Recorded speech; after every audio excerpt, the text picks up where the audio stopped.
Franco lo recibían en palomitas. ¿Corrieron delante de los grises? En Cataluña hubo muchísimos franquistas. No corrieron, perdona, pero si eran franquistas, muchos de ellos, ¿eh?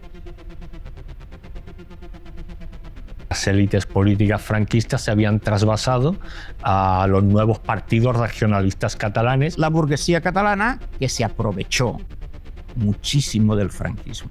La sociedad catalana, que era quizá la región más franquista de toda España, pues apoyó de forma abrumadora la Constitución porque entendían que aquello era lo que era. A ver, la Constitución es un texto, sí, la norma suprema, pero es un texto, ya está. ¿Qué pasa? Que la Constitución del 78 es enemiga de España. La situación era insoportable. Desde luego había grupos, sobre todo intelectuales, muy nacionalistas. Se tenía que correr en el ámbito político. Se creyó que la única fórmula era acelerar los procesos de la autonomía. Cataluña está siendo secuestrada por la ideología ultranacionalista. Se les dio el poder y no se les exigió la contrapartida de lealtad con España. Claro, Pujol era la Generalitat, Pujol era Cataluña. Pujol es una persona muy inteligente, muy dotada y es un líder no solo de su partido, sino de un movimiento. Si no contasen con el apoyo, en este caso del Partido Socialista Obrero Español, no tenía nada que hacer. El Partido Socialista de Cataluña es un partido nacionalista más. Que es un error cometido por Felipe González y Alfonso Guerra, que es darle un estatus al Partido Socialista de Cataluña que lo vamos a pagar bien caro. Cataluña en aquellos momentos para España era un referente importante. Que en estos momentos Madrid ha pasado al número 1. Cataluña está arruinada por el nacionalismo. Esto no puede acabar bien, sin duda.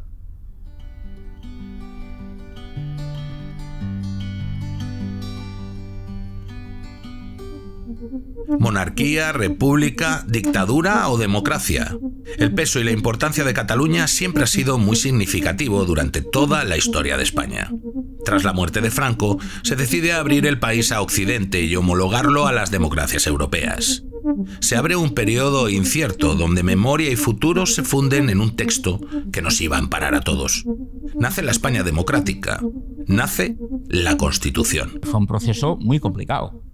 Pero desde el primer momento todo el mundo tuvo claro que había que apreciar la singularidad de las Vascongadas y Cataluña tenían que ser un poquito diferentes.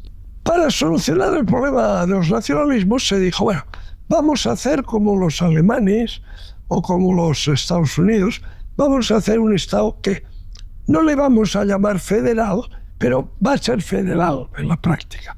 Y se inventó la comunidad autónoma.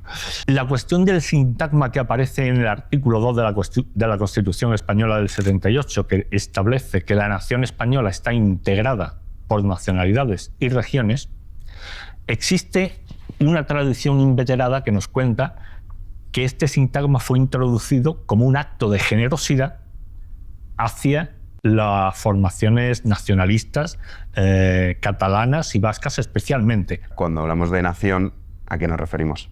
Porque claro, puedes decir que Cataluña es una nación, pues puedes decir que Cataluña es una nación, igual que puedes decir que esas nacionalidades históricas existen. Ahora, ¿quién a día de hoy piensa en no la unión nación-estado? Es decir, cuando hablamos de, no, es una nación, automáticamente, en la época en la que vivimos es la que es, obviamente piensas nación-estado. Entonces, ahí es donde te meten la trampa, ¿no? Cuando hablamos de nación étnica o nación cultural, estamos ya hablando de términos prepolíticos, porque la nación étnica pues, son constructos de grupos humanos a nivel antropológico que en la Edad Media se dan, y la idea de nación, incluso anterior, pues, que todavía se maneja en algunos pueblos de Castilla, por ejemplo, es la de la nación de la estirpe, los hijos son mi nación, etc. Pero en el sentido estricto político, la nación es la nación política. ¿Qué es lo que pasa? Pues que el régimen del 78 está construido para que, de tal manera que la disolución de España en Europa permita que haya grupos humanos que, definidos a sí mismos como nación, puedan construir sus propias naciones políticas. La idea de nación que hay en la Constitución no es la idea de nación identitaria. Ojo. Hay muchas cosas que sanar, ¿verdad?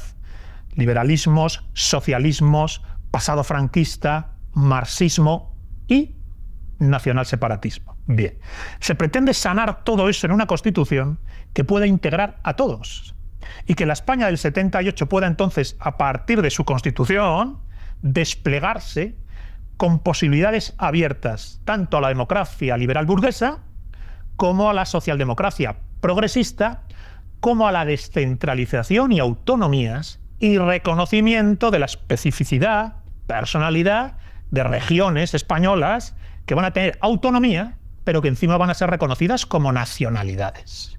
Entonces la Constitución pretende hacer un retruécano complicado y nos dice: la nación es única e indivisible e está integrada por regiones y nacionalidades. No se define qué cosa es una nacionalidad, y ahí está el error. Es el pilar fundamental. Porque en el mismo momento en que la Constitución española, en su artículo 2, reconoce que la soberanía se basa en la indisoluble unidad de la nación española, patria común, indivisible de todos los españoles, y los constitucionalistas se quedan ahí y dicen: oh, fíjate, no sé qué, cómo mola la Constitución. Pero luego no siguen leyendo el artículo, porque luego dice: y reconoce y potencia a las nacionalidades y regiones, las cuales se autodeterminan en base a sus estatutos de autonomía y a referéndums ad hoc que se hagan en cada autonomía al efecto. O sea, nacionalidades, que es un término ambiguo, pero que no es el término nación en todo caso, es un término ambiguo, y regiones. ¿De dónde viene esta expresión nacionalidades y regiones en realidad? Ya en el Congreso de Suresnes del PSOE, celebrado en octubre del año 74, se dedica una resolución específica a esta cuestión. De hecho, esta resolución se llama Resolución sobre Nacionalidades y Regiones. Se establece que el PSOE propugna una República Federal de Trabajadores para España, en la que dará derecho de autodeterminación a las nacionalidades y regiones. Todos estas amenazas, ¿no? Estos enemigos de la nación, son comparsas. En el sentido de que si no contasen con el apoyo, en este caso del Partido Socialista Obrero Español, no tendrían nada que hacer. Cataluña está siendo secuestrada por la ideología ultranacionalista. Y a partir de ahí se está lesionando al bien común de los españoles en virtud de la fuerza que dicho ultranacionalismo ejerce, bueno, pues contra el gobierno central, contra el bien común y contra la idea de una España unida. Porque lo que se busca es una España debilitada, que no tenga una política exterior fuerte y que esté lo más descentralizada posible para que no haya fuerzas unificadoras a nivel nacional que construyan una soberanía propia. Las fuerzas nacionalistas vieron, como ya veía todo el mundo, que una vez muerto el general Franco, su dictadura personalista no iba a poder continuar. Eso era evidente para todos, y lo que cabía en ese momento era dilucidar cómo se iba a transformar el sistema político existente en ese momento, el statu quo existente en ese momento, cómo iba a cambiar y mediante qué mecanismos políticos se iban a realizar esos cambios. En todas esas regiones que podríamos llamar nacionalidades históricas que decías tú antes, siempre ha habido un porcentaje de una población que se ha sentido: oye, yo soy superior al resto, digamos, de españoles, aunque ellos obviamente no se consideran como españoles, pero se consideran incluso hasta una raza superior en algunos casos. Desde luego había grupos, sobre todo intelectuales, muy nacionalistas, y que, como muy nacionalistas, lo que querían como última etapa era la independencia. En esa época los independentistas éramos cuatro gatos. Pero yo recuerdo que era un nacionalismo, bueno, que a la gente le gustaba su lengua, le gustaba bailar sardanas. Era un nacionalismo, ¿cómo te diría? Pacífico e incluso amable. Es decir, en Convergencia las juventudes éramos independentistas, éramos roquistas, también la mayor parte y tal, pero el resto no. O maravilla, cuando llega el momento de la ponencia constitucional, al PSOE le correspondían proporcionalmente 2 asientos de los 7 que constituyeron la ponencia constitucional, y el PSOE, graciosamente, cedió uno de sus asientos a la minoría vasco-catalana, que lo ocupó Miquel Roca. Bueno, fue un proceso muy complicado. Pero desde el primer momento todo el mundo tuvo claro lo que tú decías. Las Vascongadas y Cataluña tenían que ser un poquito diferentes. Y dices, bueno, pero diferentes ¿por qué? Cuando se hace la Constitución se establece que todos los españoles somos iguales. Si está diciendo que yo soy singular y por esa singularidad no soy igual que los demás, estamos conculcando la Constitución, ergo hay un vicio ya de forma ahí. Naturalmente, los constituyentes eran personas muy preparadas, de gran talla intelectual, de política. Estaba Manuel Fraga, estaba José Pedro Pérez Llorca, Miguel Herrero de Miñón, Miquel Roca. En la ponencia constitucional hay un nacionalista, pero solo uno. Y está también Soletura, que no era nacionalista, pero era catalán también. Gregorio Peces Barba y Gabriel Cisneros. Por necesidad. Es decir, es muy fácil criticar lo que se hizo hace tantos años, ¿no? Pero hay que ponerse en el lugar donde estábamos. Yo estaba en la UCD en aquel momento. Y es evidente que la situación era insoportable. Y Miquel Roca, sorprendentemente, propuso la utilización de esta expresión nacionalidades y regiones como descripción de qué era la nación política española, nada más y nada menos que en el primer borrador del artículo 2 de la Constitución. Esto tuvo lugar en la sesión de tarde de la primera sesión de trabajo de la ponencia constitucional, en la reunión que tuvo lugar el 25 de agosto del 77. Existe minuta manuscrita de la sesión de la mañana, pero no existe minuta manuscrita de la sesión de tarde. Se hizo lo que se pudo. Había que unir cosas había que unir desde Blas Piñar hasta Carrillo. Y tenían que estar todos de acuerdo cuando vas consiguiendo mejor. Por tanto, segurísimo que visto desde hoy se podía haber hecho todo mejor, pero en aquel momento se trataba de evitar un baño de sangre, de evitar una transición traumática, y por tanto había que conceder por todas partes, cosa que hicieron muy sabiamente. Por más que me digan ahora régimen del 78, yo me saco el sombrero con esta gente. ¿Es creíble que el 96% del Congreso de los Diputados aceptara la tesis del 4%, del 6%, perdón, de que España estaba integrada por nacionalidades y regiones? Yo creo que no. Yo creo que aquello fue, por así decir, un trabajo sucio que el PSOE le subcontrató a la minoría vasco-catalana para que colara esa expresión y que pareciera que era una demanda nacionalista que generosamente consentía el resto de las formaciones políticas presentes en la ponencia constitucional. ¿Por qué somos nacionales históricas País Vasco y Cataluña? La apariencia fue que porque había habido un estatuto de autonomía a lo largo de la República y en la Guerra Civil Española, el vasco en particular, la realidad es que la violencia terrorista fue determinante. ¿Por qué había que ir por la vía rápida unas comunidades y otros tenían que ir por la vía lenta? Pues porque había terrorismo y porque necesitaba el nacionalismo vasco especialmente correr para tener el poder y apoyar por el gobierno de España, porque se pensó que esa era la solución. Ellos, de buena fe, y con negociaciones políticas muy complejas, que al final eran resueltas en un restaurante por Fernando Abril y Alfonso Guerra, pues diseñaron un Estado, uno de los estados más descentralizados del mundo. Por desgracia, eso no solo no ha apaciguado a los nacionalismos, sino que les ha excitado en su voracidad, en su egoísmo y en su deslealtad. ETA era una organización que dominaba el País Vasco. ETA parecía inatacable, imposible de combatir. Hubo una sensación de derrota. Y evidentemente se tenía que correr en el ámbito político. Se creyó que la única fórmula era acelerar los procesos de la autonomía. No se pidió una contrapartida. Yo creo que el error, más que en los términos, en el concepto. Es decir, se les dio el poder y no se les exigió la contrapartida de lealtad con España. Habría que preguntarse, ¿los padres fundadores de la Constitución no eran conscientes de lo que hacían o sabían perfectamente lo que hacían? Porque yo creo que esa es la gran pregunta a contestar. Los constituyentes actuaron de buena fe, supongo, de buena fe, pero los nacionalistas no han cumplido aquello a lo que se comprometieron, sino que han hecho todo lo contrario. Yo creo que algunos lo sabían y otros no. Creo que ha llegado el momento de caerse del guindo. de que los socialistas, la izquierda, la socialdemocracia, los liberales, la derecha se caigan del guindo.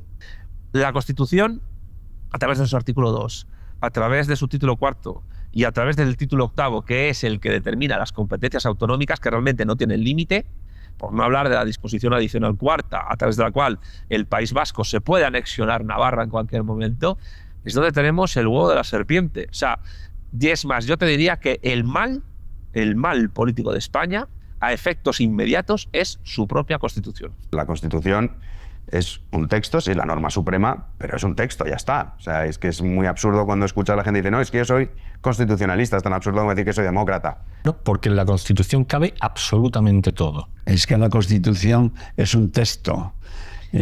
Serán los constitucionalistas los que tienen que dar el aviso. No es un problema que diga, no, es que ha sido el sistema. Oye, no ha sido el sistema. O sea, mi culpar un texto de lo que vota la población me parece la cosa más estúpida de la historia. Pero bueno, hay gente que sí, ¿no? Yo entiendo que es más fácil buscar un chivo expiatorio y decir, no, ya está. Es esto, es el régimen. Y ya está, se acabó. Que decir, no, oiga, que usted convive con millones de ciudadanos que desgraciadamente consideran que la unidad nacional es como una cosa propia del fascismo, una cosa franquista. España contribuyó decisivamente a configurar el mundo como hoy lo conocemos. Entonces, hay que ser muy miope, muy mediocre, muy mísero para no querer eso y para querer destruirlo. Entonces, tenemos una enfermedad política que se llama ultranacionalismo vasco, catalán y gallego, que se llama nacionalseparatismo. Son gente fanática, de mente muy estrecha y además son gente muy codiciosa. Entonces, claro, ellos hablan de paz y de diálogo. La única paz que reconocen es conseguir sus objetivos: secesionar una parte del territorio y lesionar el bien común. Es robarnos lo común a todos en nombre de su ideología. Es la única paz que aceptan. Y piden diálogo. Y el único diálogo que aceptan es el referéndum. Bien, pues la paz es la España unida y diversa. Diversa y unida. Esa es la paz. Y el diálogo es decirles, no me engañes, no me la quieras jugar.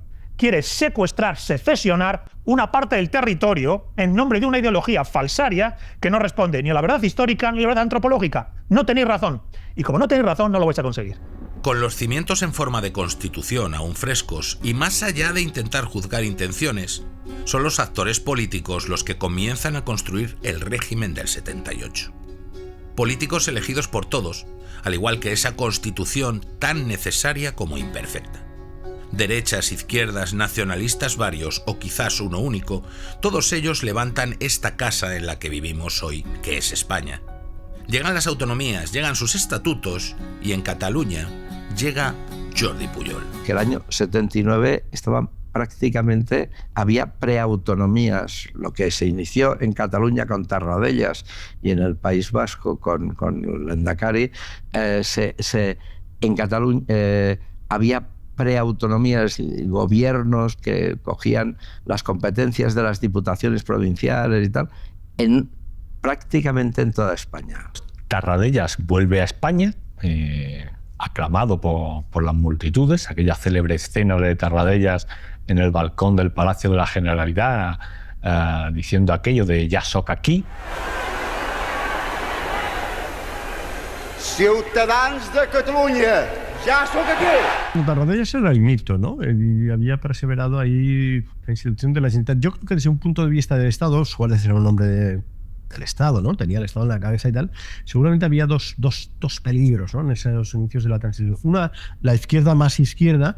En Cataluña había habido una tradición anarquista muy importante en la guerra civil, no ha quedado nada. Y luego supongo había todo el tema catalanista y había que en cierta manera normalizarlo, ¿no? Yo creo que Suárez hace una jugada genial y Tarradellas lo permite. Yo recuerdo también, viví en primera persona que Tarradellas, antes de ir a Cataluña y decir «Ja soc aquí», que lo repitió 6 veces, «Ja soc aquí», del Palacio de la Generalitat en la Plaza San Jaume, tuvo el gesto de decir «yo antes de ir a Barcelona quiero pisar el Círculo Catalán de Madrid en la Plaza de España». Y concretamente él vino allí a la Plaza de España y aún recuerdo con emoción que cantamos todos El Segador. Entonces, cuando se organiza la venida del presidente Tarradellas, después de que un agente de inteligencia español muy bueno, Pasinello, del que se habla muy poco, militar, lo va a ver y cuando vuelve dice, tío, muy sensato. Este tío no tiene nada contra España, al contrario.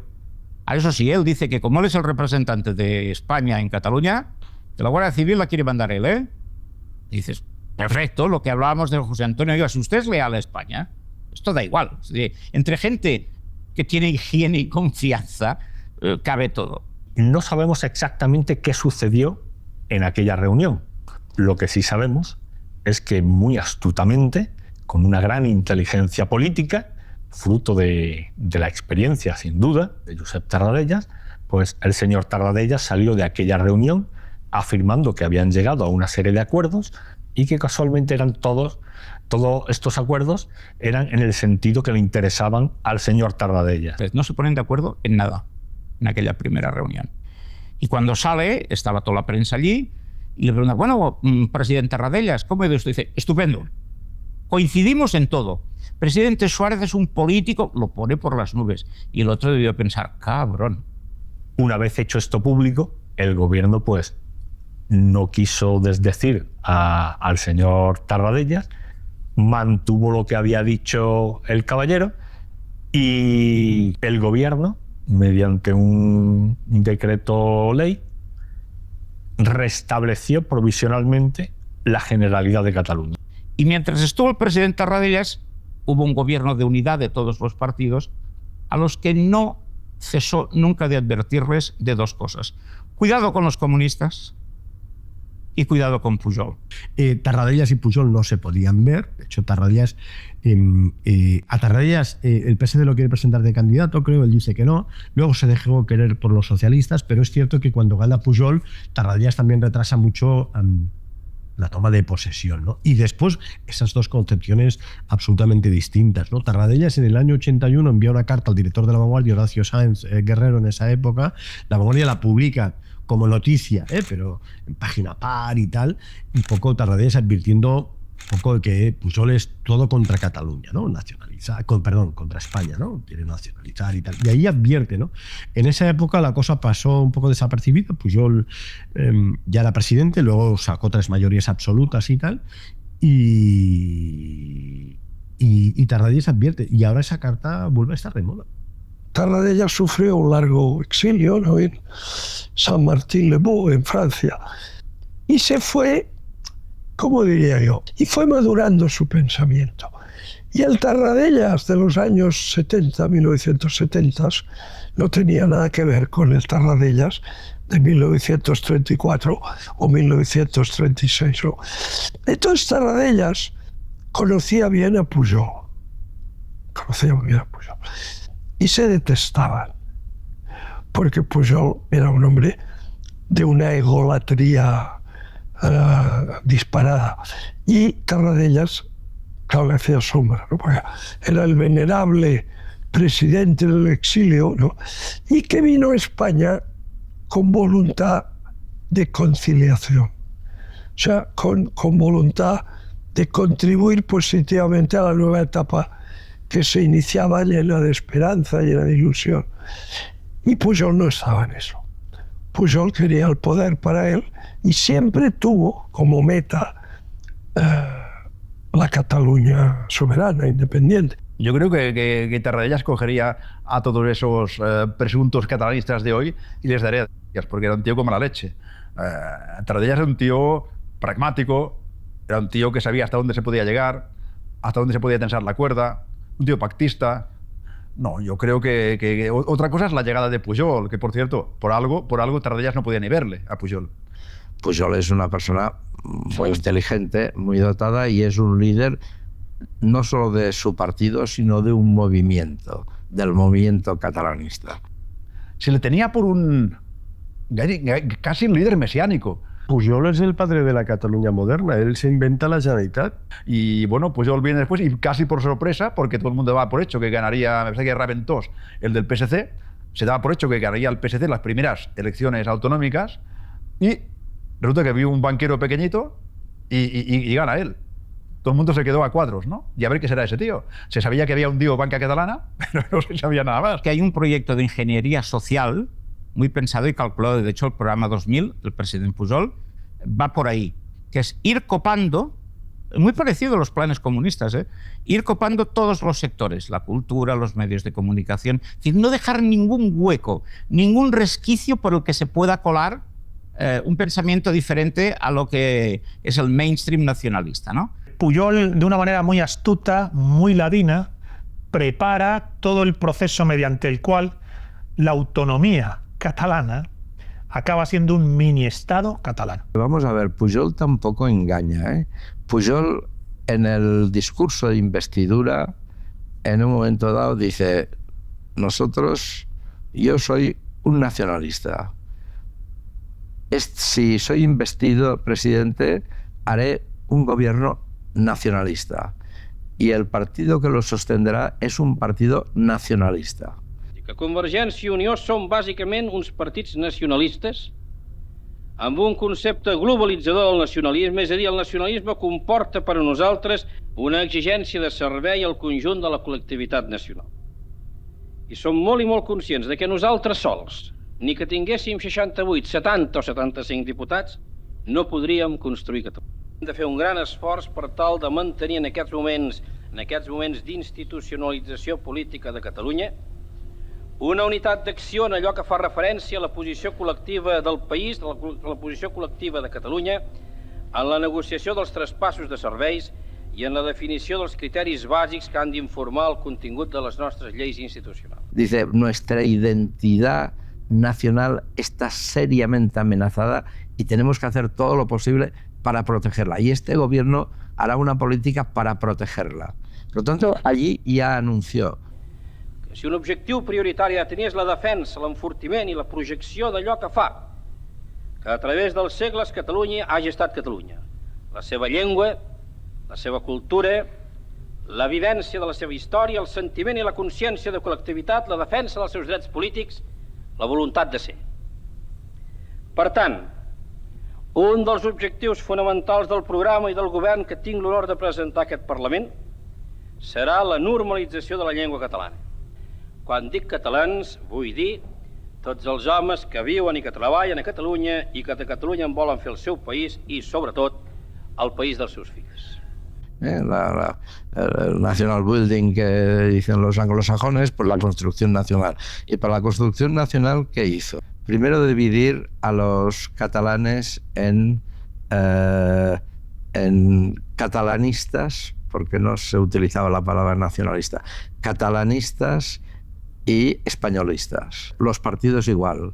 Estaban los partidos catalanistas, los que tenían su sede central en Cataluña, básicamente entonces eran Convergencia, Unió y Esquerra Republicana, y los que tenían su sede central en Madrid, que era el PSOE y el Partido Popular. Entonces, unos son partidos catalanistas y otros partidos sucursalistas, porque son sucursales de la central que está en Madrid. Unos medios de comunicación públicos de la Generalitat que son instrumentos absolutos de esta construcción nacional. Está la radio, Catalunya Radio y TV3.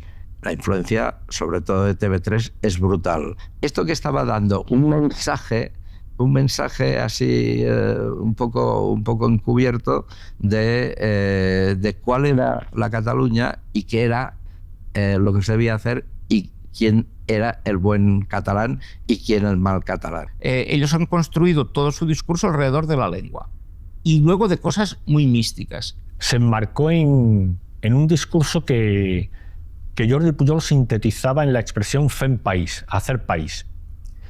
Pero claro, país, ¿qué es país? País no es una nación, no es un estado, es una palabra informal con la que nos entendemos, pues, por ejemplo, la gastronomía del país es la gastronomía de un territorio determinado. ¿Qué significa FEMES país? Y todo siempre es como etéreo, como una religión.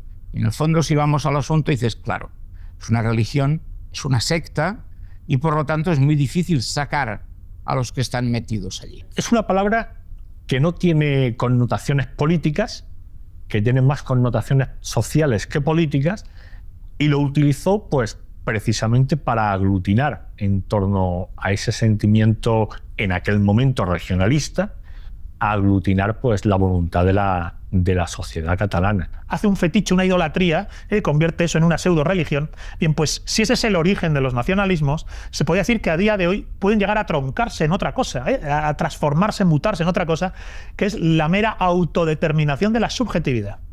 Es decir, la posmodernidad y la deconstrucción van unidas, el horizonte de deconstrucción, la antropología deconstructiva y la posmodernidad van de la mano, y a partir de aquí ya ni siquiera hay una voluntad nacionalista, de nacional separatismo, sino que hay una afirmación, yo diría enfermiza, de autodeterminación de la subjetividad. Lo que yo pienso, lo que yo deseo, lo que yo siento, es verdad y debe realizarse.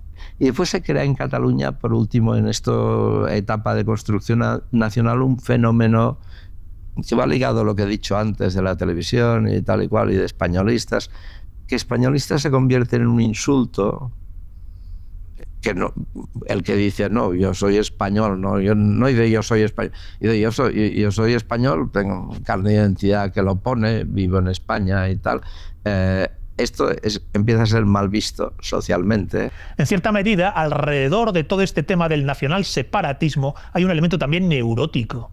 Es una cosa enfermiza. La anti-España, el vivir en endofobia, en odio hacia tu propia identidad histórica nacional española, es un desorden.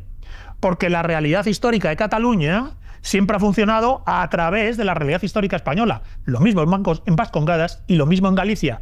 Y eso ha ocurrido sin menoscabo de la realidad histórica antropológica catalana y vasca. Es decir, se puede ser vasco y español, se puede ser catalán y español, o mejor dicho, indefectiblemente, independientemente de lo que sientas o independientemente de lo que opines, se es vasco y español, se es catalán y español, se es gallego y español.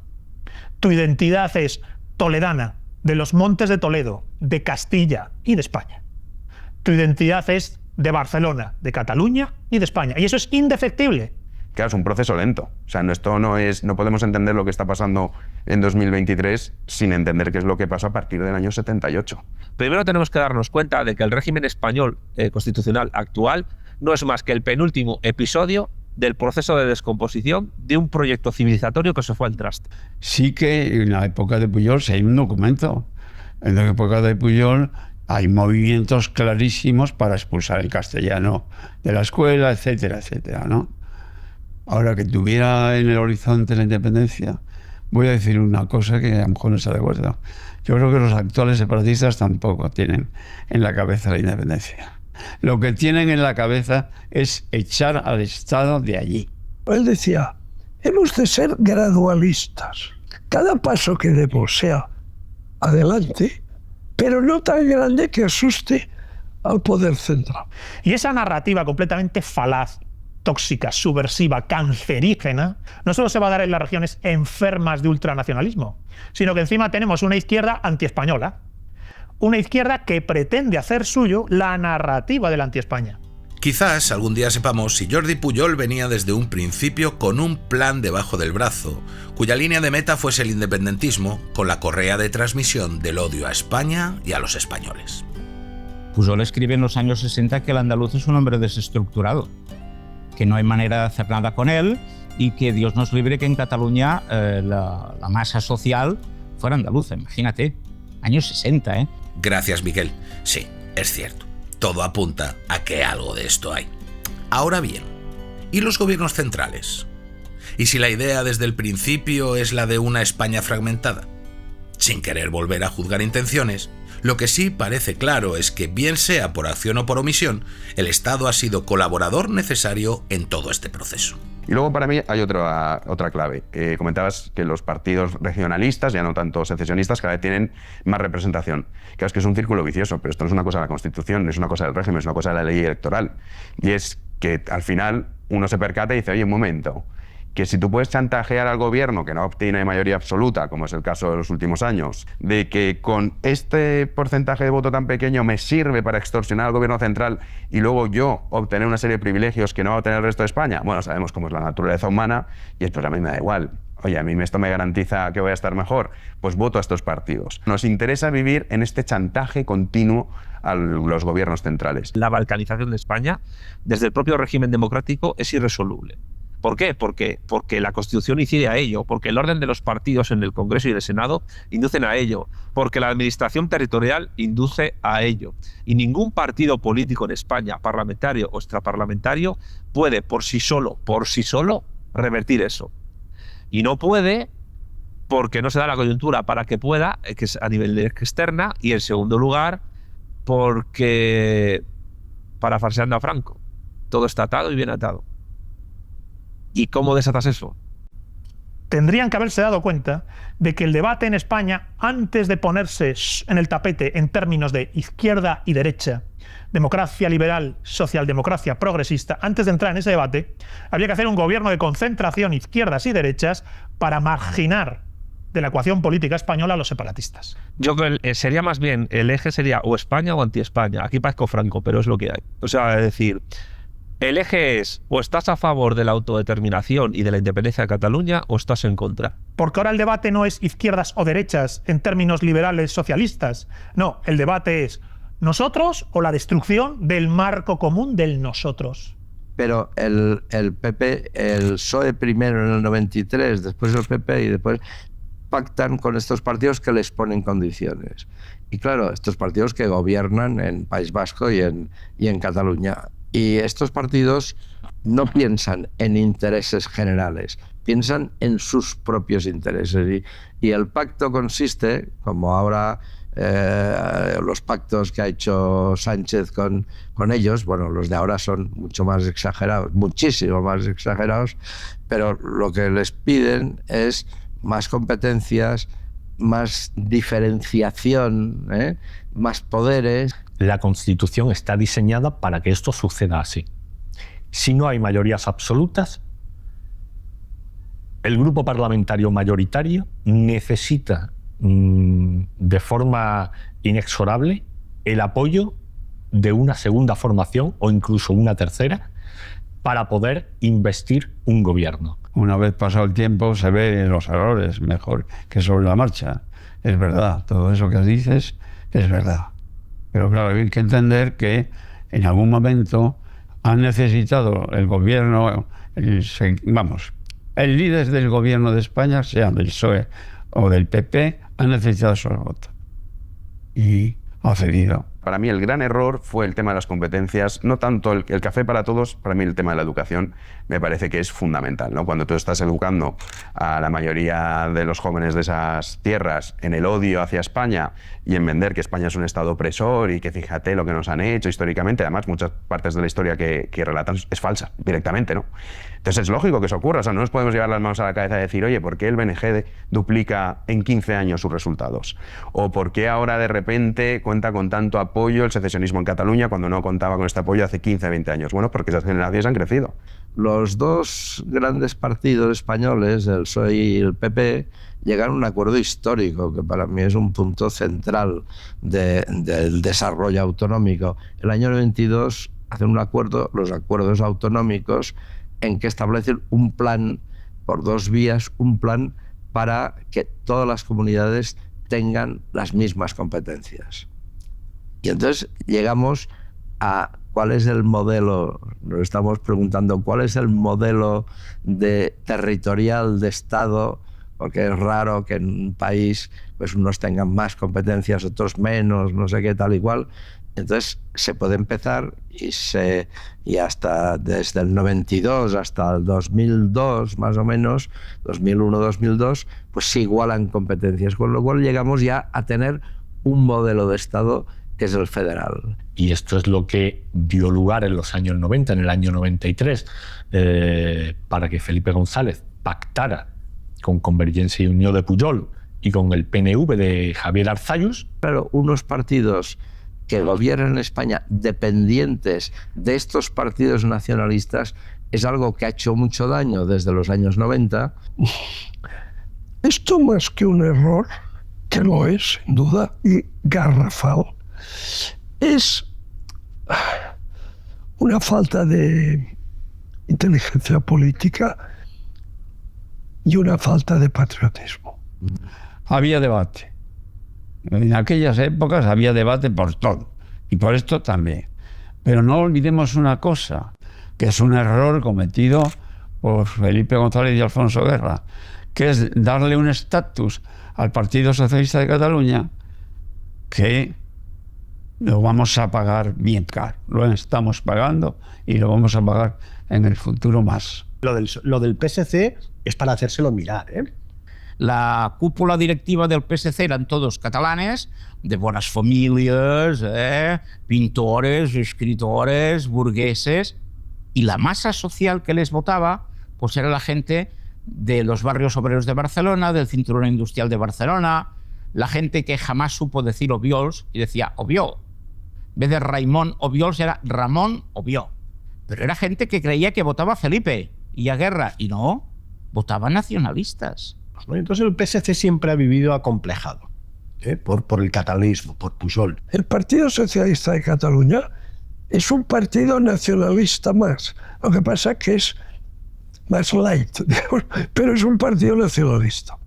Y el PSC, tengo el gusto de explicarles, damas y caballeros, queridos niños y sus secretarios, que es quien implanta el catalán por narices en las escuelas. Fue Marta Mata, una dirigente socialista del PSC, que dice que el catalán tenía que ser obligatorio. Y Pujol entonces dice, hombre, ¿quieres decir? Y los otros dijeron, ¡y tanto! Entonces el PSC, no nos engañemos, siempre elegirá el lado de los nacionalistas. Nunca se aliará con partidos de ámbito nacional del centro derecha o de la derecha para parar al separatismo. No lo harán nunca. Milité en el PSC 23 años, señores. Y eran, pero vamos, unos integristas talibanes nacionalistas como no te puedes imaginar. No existen diferencias, ni en el proyecto ni en el modelo, quizá en los tiempos. Pero el proyecto y el modelo es eso, ¿no? La España plurinacional, multinivel, unas cosas que se van inventando, pero que el fondo del asunto es acabar con la unidad nacional. Con el proceso de creación del Estado autonómico en desarrollo y los pactos con Felipe González, tras este perder su mayoría absoluta en el Congreso, la lista de competencias transferidas a Cataluña comienza a ser importantísima. Con Aznar en el 96, más de lo mismo. Más cesiones para poder gobernar o para apaciguar al monstruo independentista. El Majestic supone otro punto de inflexión. Ya no solo es la izquierda, quizás más sensible a estas singularidades regionales, también el teórico guardián de la unidad nacional se rinde ante Pujol. Que claro que podrían pactar determinadas cuestiones. Yo no digo que hagan en el extremo gobiernos de concentración, hay uno en Alemania ahora, o ha habido muchos en Alemania, o varios en Alemania en los últimos 20 años, pero no digo ya gobiernos de coalición, que entre un partido, los dos partidos formen parte del gobierno, sino por lo menos llegar a acuerdos, porque desengañémonos, hasta ahora que está Zapatero, que no se sabe en qué posición está, pero el PP y el PSOE, y esto es lo que sucedió yo creo el año 2000, 2004, son partidos relativamente parecidos. Y entró Aznar, que entró hablando catalán en la intimidad. Es que el gobierno de Aznar no hubiese existido si no hubiese un acuerdo con Convergencia y con el Partido Nacionalista Vasco. Ahora es evidente que ha faltado en muchos momentos la serenidad suficiente para decir, bueno, esto se ha producido, en el fondo es un error, era necesario, hay que ponerse en la piel en aquel momento de los gobernantes, pero hay que tratar de hacer un acuerdo desde el sentido profundo de España. Bueno, me pareció que era una bajada de pantalones y yo creo que Aznar en este momento está muy arrepentido de aquello. Muy arrepentido. Estoy comiendo con él no hace mucho, salió este tema y dijo, podéis criticarme todo lo que queráis porque tendréis razón. Estábamos Nicolás Redondo y yo con él. El pasado no tiene arreglo, pero él sí que está arrepentido. Aunque claro, no es tan grave como lo que está pasando ahora. Pero bueno, es una pena porque Aznar en ese momento cedió. Y yo creo que muchos lodos actuales vienen de aquellos polvos, ¿no? Porque el pacto del Majestic, el famoso pacto del Majestic, eso es estética. Perdona, si tú a Pujol los tiene cogidos por un sitio y dices, oiga, pues el 40% del IRPF, creo que negociaron el 15%. Tú te lees el resto del pacto del Majestic y es, bueno, a los gobernadores civiles les vamos a cambiar el nombre. Les vamos a llamar delegados del gobierno. Bueno, vale. Luego que si el catalán en la UNESCO, participación en la UNESCO, que no sé cómo quedó. Creo que la supresión del servicio militar, que habrá que replanteárselo. Aquí fíjate que hasta los suecos están replanteando el servicio militar. O sea que... Pero bueno, eso no afecta a la gobernabilidad de Cataluña, ¿no? En el pacto del Majestic hay mucha estética. Damos, nos hacemos la foto y tal. Bueno, pues así. Y no solo ese, sino lo que te digo, varios acuerdos de financiación y ahora nos quejamos, pero es que renunciamos al principio. Nos quejamos así. Claro, Aznar creyó lo mismo. Desde otro punto de vista, Aznar creyó que, como Convergencia era muy de derechas, porque era muy cafetera, yo recuerdo que habían dicho cosas respecto al aborto y al divorcio y a los gays, que si las dice hoy en día Santiago Abascal, le tiran piedras. Y Aznar dijo, bueno, pues vamos a pactar. Y Pujol dijo, perfecto, quiero la cabeza de Vidal Quadras. A ver, Pujol se lo plantea de una manera muy hábil, ¿no? Pues Pujol era un político muy hábil, y en ese sentido Aznar, pues a su lado era un poco un pardillo, Y entonces, pues claro, ¿qué le dijo Pujol? Mire, yo he de colaborar con usted ahora 4 años, ¿no? Y claro, usted no puede traer en Cataluña a una persona que no se lleve bien conmigo. Y decía él, que no me respete. Ponga usted a alguien con el que yo pueda tener una interlocución, porque es que usted y yo hemos de ser socios. Este argumento pesa, ¿no? Pesa. Y, bueno, Aznar al final no tuvo el coraje o la visión de decir, no, mire, oiga, el IVA minorista y el IRPF y los puertos y el tráfico a las carreteras, vale, pero ¿quién pongo yo en Cataluña o pongo yo no usted? Bueno, hay una realidad y es que dices, vosotros habéis sido también responsables de haber llegado hasta aquí. En menor medida si quieres, vale, yo no te lo voy a discutir. No te voy a decir que tiene la misma responsabilidad de haber llegado hasta aquí Felipe González Aznar que Zapatero. Vale, quizá Zapatero tiene más responsabilidad. Pero lo cierto es que vosotros también habéis estado coqueteando cuando os interesaba con esta gente. Desde la muerte de Franco hasta ese acuerdo del Majestic, siempre se ha cedido ante los nacionalistas. Chantaje, miedo, apaciguamiento o simplemente la única manera de poder afianzar el poder son las razones que hemos barajado durante todos estos años. La realidad es la que es. Y durante todo este tiempo se han ido dando firmes pasos hacia el mismo lugar. Pero, ¿y si todo forma parte del mismo proceso? Nunca se ha diagnosticado bien el proceso, ni el proceso, ni el movimiento nacionalista, ni la naturaleza de ETA, ni el significado de la asociación de la izquierda con el nacionalismo en su conjunto. Las fases que yo identifico en este proceso federalizante al que empuja la Constitución de forma constante, sin detenerse, en esta inercia federalizante, son 3 fases. Una primera autonomista, una segunda nacionalista y una tercera separatista. En la primera, la autonomista, concluye con la creación de comunidades autónomas en todas y cada una de las regiones. Era casi cuando se acaba la Constitución, el año 78, ya hay preautonomías en casi todos lados. Por tanto, la perspectiva era pues que todos acabarían teniendo autonomía, el café para todos. No hay 2 movimientos nacionalistas, el vasco y el catalán, no. Son vasos comunicantes. Cuando uno es vanguardia, ETA lo ha sido muchos años, los catalanes eran retaguardia.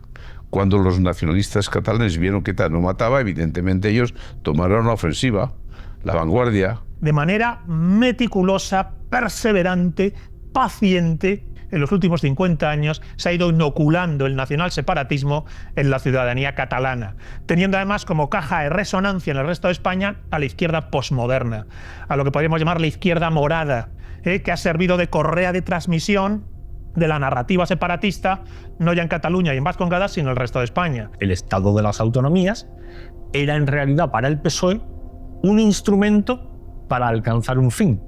Y ese fin era una república federal. En el 78, 79 es el Estatuto de Cataluña, lo que había es un clamor por el estatuto en Cataluña y en el resto de España. Que federar es unir. Para unir algo tiene que estar previamente separado. Para hacer de España una república federal o una monarquía federal, previamente habría que despedazar la nación política española y posteriormente que esos despojos tengan la buena voluntad de querer unirse de nuevo para producir aquello que había sido roto previamente. El movimiento nacionalista ha tenido 3 hitos. Cuando solo ha operado el movimiento nacionalista, luego operaría con el gobierno de España, es decir, con el Partido Socialista. Mientras existía solo el movimiento nacionalista, hay 3 jalones. El primero, la autonomía, alcanzar el poder. Hay una carrera entre qué estatuto de autonomía llega primero al Congreso. Al final del franquismo, lo que se reclamaba era libertad, amnistía y estatuto de autonomía. Estatuto de autonomía no solo para Cataluña y el País Vasco y Galicia, sino también los otros. Se convirtió esto en una especie de competición porque quien no tenía estatuto de Cataluña, el pueblo, sea Andalucía, sea Extremadura, Castilla, no sé qué, o Asturias, pues no le votaba. Nosotros también queremos. 10 años después, en los 2 parlamentos, vasco y catalán, primero esta vez en el catalán, y luego ya en enero del 89 en el vasco, se aprueban ya 2 resoluciones que definen el segundo hito, el enunciado de la autodeterminación como derecho. Y se hacen consecutivamente también, como el estatuto, pero ya se está entrando en el segundo hito, es decir, ya se enuncia la reivindicación del siguiente paso, de la autonomía a la autodeterminación. Y al final de los 90s, en el año 98, si no me equivoco, se da la llamada Declaración de Barcelona, que la hacen y inician una serie, después será en Bilbao, creo, en Vitoria, y después en Galicia, el Convergencia, el PNV y el BNG, pues alguna declaración conjunta en que dicen que los pueblos catalán, vasco y gallego son soberanos. Y soberanos quería decir, a diferencia de independientes, quería decir que la soberanía estaba en ellos y cuando quisieran la utilizarían y ejercerían el derecho de autodeterminación. Y luego llega otros 10 años después, el año 98 y el año 2003, lo que se llega es ya al intento de ejecución de la autodeterminación. Pero para eso interviene ya por primera vez ETA. ETA el año 98 llega a un acuerdo que se escenifica en Estella, 16 de septiembre del año 98. Y ya hay un acuerdo que está refrendado por el Partido Nacionalista Vasco, de que ha llegado el momento de ir a la ejecución del derecho de autodeterminación. Y la clave fundamental es que ese PSOE, digamos, que formaba parte del sistema o del régimen del 78, como lo quieras llamar, se sale. El siguiente periodo, en ese tercer hito de ir avanzando ya en la dirección de la autodeterminación, es verdad que en ese momento ya se incorporan a la izquierda española. Eso lo hacen a través del Pacto del Tinel, primero. El Pacto de Tinel es un acuerdo de diciembre del año 2003, en el que ya dicen que hay que nunca pactar con el Partido Popular. Ya preparan la sustitución, el relevo del PP como posible aliado constitucional con ETA. La segunda fase, la fase nacionalista, empieza con el segundo Estatuto de Autonomía de Cataluña, el aprobado en el año 2006. Esta fase se caracteriza porque los nuevos estatutos de autonomía, los estatutos de segunda ola, comienzan a reivindicarse a sí mismos más allá, no solo como nacionalidad, que ya lo hacían varias, sino que las que no lo hacían, varias que no lo hacían, se apuntan a lo de la nacionalidad y otras que ya esgrimían la nacionalidad empiezan a barruntar. Bueno, esto de nacionalidad es poca cosa para mí, yo en realidad soy una nación. Y es un compromiso que ha llegado el momento de alcanzar la autodeterminación. Y ese es el acuerdo de Estella. Ese es el gran acuerdo entre los nacionalistas. Ya ha llegado el momento de ir hacia el tercer hito, que es ya el alcanzar la autodeterminación. Y en Cataluña llega el 2003, llega el 2004, perdón, en enero. Es el Pacto de Perpiñán, donde Esquerra Republicana de Cataluña y ETA, Carod Rovira y fundamentalmente Josu Ternera, llegan a un acuerdo en el que ETA deja de matar en Cataluña, da una tregua que nunca ha dejado de dar, y nunca se ha roto esa tregua, y Esquerra Republicana se compromete a la autodeterminación, a la ruptura. Acordaos de Carod Rovira, el famoso viaje a Perpiñán, etcétera, etcétera, donde fue más o menos a decir, oye, mira, chicos de la ETA, sois muy buena gente, sois gente de paz, hombre. No nos matéis a los catalanes, el resto me da igual. Y te ha matado en Extremadura o Andalucía, pero no en Cataluña. Es gente que procura por el país. Maragall la lía. Sí, viene de Maragall, porque está convencido de que, en fin, ya estaba. Es el PSC. Lo del estatut no tiene ni pies ni cabeza, ¿eh? La siguiente fase es la fase separatista.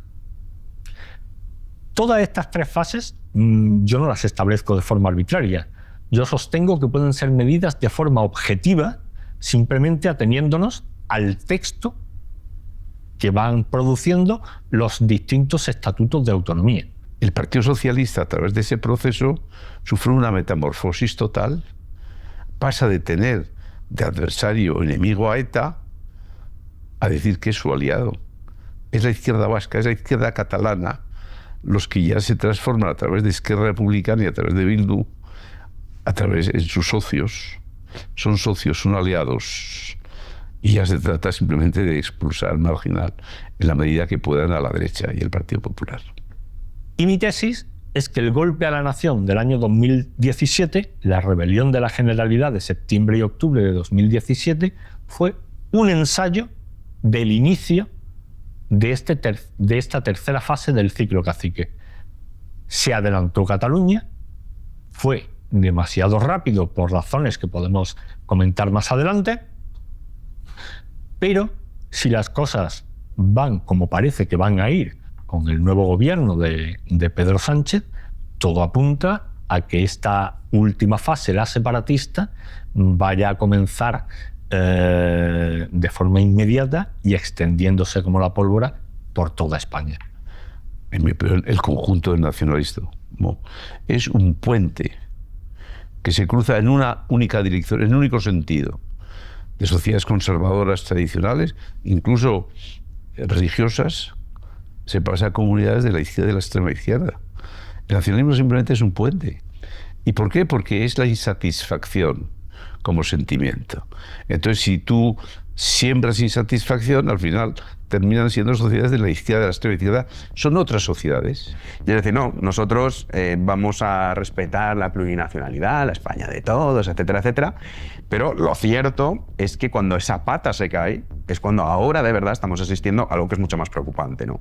Y es lo que decía, dices, oye, que están gobernando, nos quieren destruir la nación española. Esos son los que gobiernan. Y ahora llega ya el 2004, se produce la llegada al gobierno de Zapatero, y lo primero que hace Zapatero esencialmente es el arranque de un mal llamado proceso de paz. Pero no tiene razón. Lo diré otra vez, no tenéis razón. No hay razón suficiente en el proceso histórico, antropológico, identitario de lo vasco, de lo catalano, de lo gallego, como para reclamar la autodeterminación y la secesión respecto del resto de vuestros compatriotas, del resto de los españoles.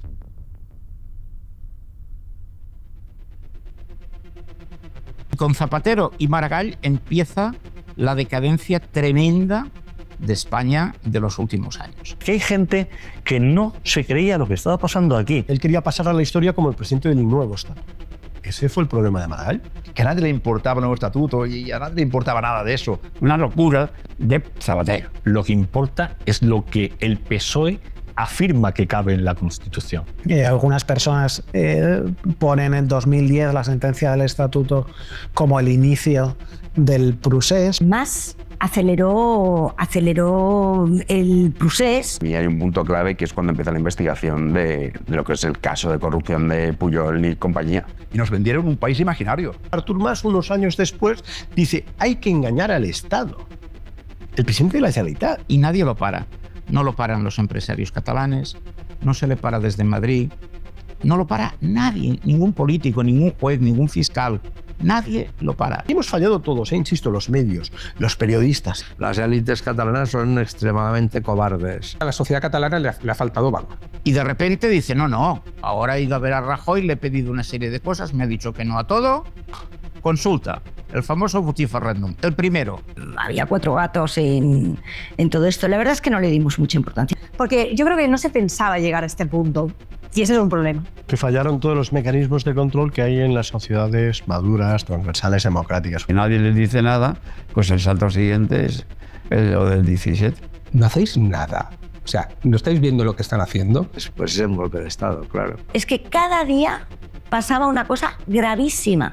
Aquello fue un esperpento, algo totalmente grotesco. Las urnas llegaban llenas ya de votos, podía votar quien quisiera, había gente que votaba en 3, 4, 5, 6 sitios. ¿A qué fuimos allí? A impedir que se diera una especie de golpe de Estado dentro de España. Sí, fue un 155 de mierda, joder.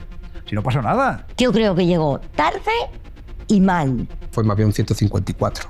Rajoy pecó de una laxitud total. El proceso demuestra que Cataluña es una sociedad fallida.